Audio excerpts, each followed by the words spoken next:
शेतकरी आदिवासी बांधव जे येतात ते म्हणतात की महामंडळानं धान खरेदी केली, परंतु त्या धानाचे पैसे आम्हाला आतापर्यंत भेटले नाही। आता आमचं जे खरीपाचा हंगाम सुरू झाला तरी पण आतापर्यंत ते पैसे आम्हाला भेटले नाही।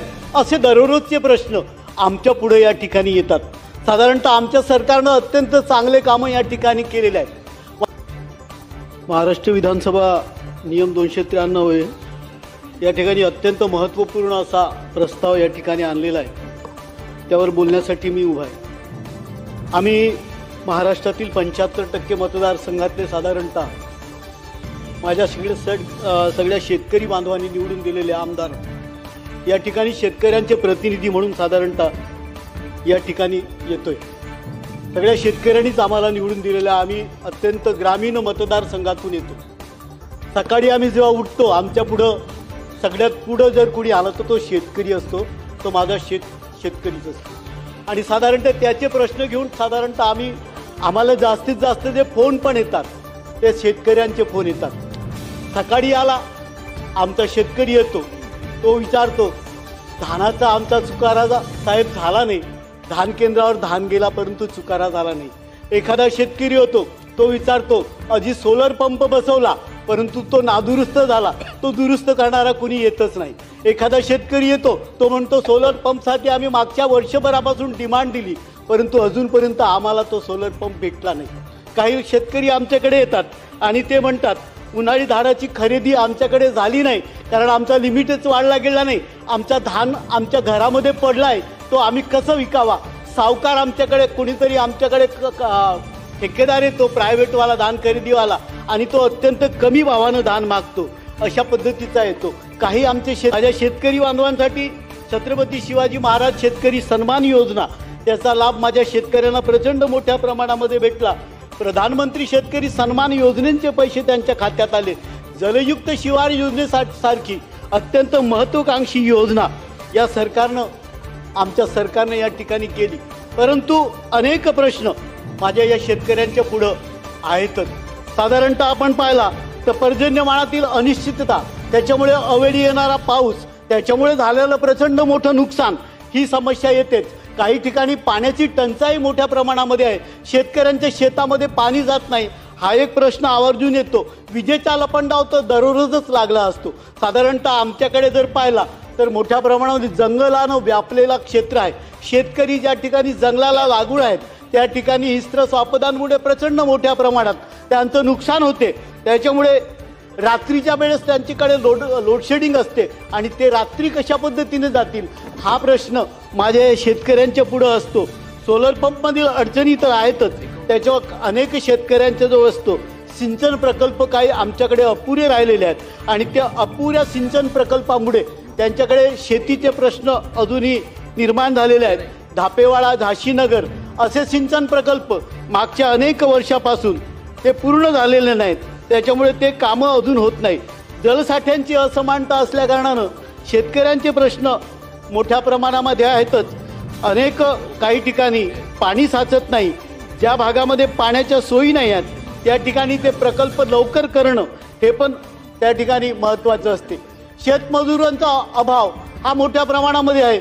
आजच्या भागामध्ये आमच्या भागामध्ये जर पाहिला तर गावातील जे तरुण आहेत त्या तरुणांचं स्थलांतरण शहराकडे मोठ्या प्रमाणामध्ये नोकरीच्यासाठी होत आहे आणि त्याच्यामुळे शेतात काम करणाऱ्या आमच्या शेतमजुरांची संख्या कमी झालेली आहे। तरी पण आपण एकीकडे जर पाहिलं तर महाराष्ट्रामध्ये साधारणतः 1,50,00,000 जवळपास शेतमजूर आहेत, त्यांचे प्रश्न वेगळेच आहेत। आता मी मगाशी मोबाईलवर तपासत होतो तो एक शेतमजूर लिहित होता, भाऊ आम्हाला 2 रुपये किलोनं फक्त धान्य भेटते, त्याच्याशिवाय कोणतीच योजना आम्हाला भेटत नाही। आम्हाला पण शेतकऱ्यांना जशा पद्धतीच्या योजना भेटतात तशा पद्धतीने शेतकरी सन्मानसारखी एखादी योजना आम्हाला पण भेटेल का, असे साधारणतः अनेक प्रश्न या ठिकाणी आमचे अनेक शेतमजूर पण विचारतात।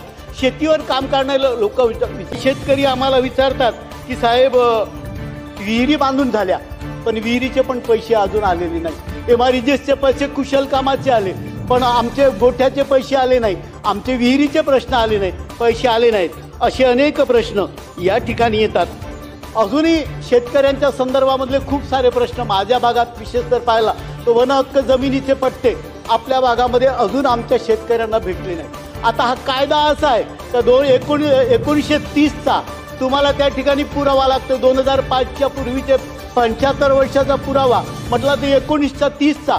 ते अनेक शेतकरी असे आहेत मागच्या 50 वर्षापासून शेती करतात. तिथं वन विभागाचे लोक येतात, त्यांच्यावर कुठं ना कुठं त्यांची शेतीमध्ये खंड पाडतात. तेव्हा तो गरीब शेतकरी अत्यंत हतबल होतो. अशा शेतकऱ्यांना वनजमिनीचे पट्टे पण दिले गेले पाहिजे अशी या ठिकाणी माझी मागणी आहे.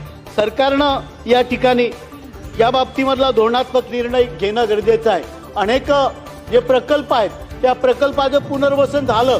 त्यांच्या आमच्या वन विभागाच्या जमिनी महसूल विभागानं शेतकऱ्यांना दिल्या, परंतु त्यांचं निर्वनीकरण झालं नाही. आणि निर्वनीकरण न झाल्यामुळे या शेतकऱ्यांची परिस्थिती अत्यंत विपरीत झाली. त्यांच्या शेत जमिनीवर पण वन विभागाची लोक जातात आणि तुम्ही शेती करू शकत नाही, तुम्ही झाडं कापू शकत नाही, अशा पद्धतीनं त्यांना त्या ठिकाणी सांगितलं जातं.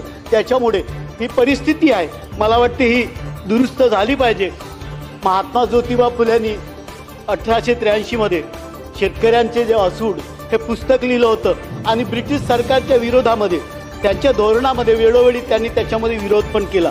शेतकऱ्यांना भरपूर पाणी मिळावे म्हणून लक्षावधी खर्च करून शासनाने कालवे बांधले, पण त्याचा हेतू इंग्लंडमधील सावकारांचा महाव्याज आणि इंजिनियरला मोठा पगार देण्यासाठी हे केलं असं त्या शेतकऱ्यांच्या आसूडमध्ये पण आलेलं आहे. हा हेतू असल्याचं त्यांनी त्या ठिकाणी नोंदवलं आहे. शेतकऱ्यांची भरमसाठ करवसुली त्या काळामध्ये जी होत होती, पाणी व अन्य सुविधा पुरवल्या जात असताना शेतकऱ्यांना नागवलं जात होते. शेतकऱ्यांच्या कराचा विनियोग शहरातील लोकांच्या सोयी सुविधा करण्यासाठी त्या ठिकाणी केल्या जात होत्या. अशा असंख्य गोष्टी शेतकऱ्यांचा असूड या ठिकाणी त्या ठिकाणी 1883मध्ये महात्मा ज्योतिबा फुल्यांनी केला. आजची परिस्थिती जर आपण त्या ठिकाणी पाहिलं तर महात्मा ज्योतिबा फुल्यांनी त्या काळात पण गोरक्षणाच्या संदर्भामध्ये त्याच्यावर भर दिला होता. शेती किफायतशीर होत नाही तोपर्यंत बँका चांगल्या चालू शकत नाही असं पण त्याच्यामध्ये नोंदवलं होतं. माझी पण या ठिकाणी विनंती आहे का आमचे सगळे शेतकरी 75% शेतकरी या ठिकाणी महाराष्ट्रामध्ये आहे. त्यांची जर परिस्थिती दुरुस्त झाली तरच हा महाराष्ट्र विकासाच्या दिशेनं जाईल आणि म्हणून या शेतकऱ्याकडे लक्ष देणं अत्यंत गरजेचं आहे. या शेतकऱ्यांचे जे दररोजचे प्रश्न आहेत, त्यांच्या शेतामध्ये त्यांना वीज मिळाली पाहिजे, त्यांना पाणी मिळाली पाहिजे, त्यांचा जो उत्पादित धान्य आहे त्याला चांगला भाव भेटला पाहिजे, त्यांचं धान्याचं जे किंमत आहे ती वेळेवर त्यांना भेटली पाहिजे, असे जे साधारणतः जे प्रश्न आहेत या प्रश्नाकडे सरकारनं लक्ष दिलं. वास्तविक सरकार अत्यंत चांगलं काम करत आहे. माननीय मुख्यमंत्री महोदय यांच्या नेतृत्वामध्ये मागच्या 2014 पासून अत्यंत चांगल्या योजना सरकारनं माझ्या या शेतकऱ्यांसाठी राबवल्या. या योजना अजून चांगल्या रीतीनं राबवण्यासाठी आणि या शेतकऱ्यांना न्याय देण्यासाठी मी या ठिकाणी माझे जे प्रश्न मांडले आहेत त्या प्रश्नाकडे आपण लक्ष द्यावं एवढी विनंती करतो आणि थांबतो. नमस्कार, धन्यवाद. राहुल पाटील सर खरा चैनल को लाइक करें, सब्सक्राइब करें और इस वीडियो को अपने दोस्तों और परिवार के साथ शेयर करें. हमारी टीम आपकी मदद के लिए तैयार है.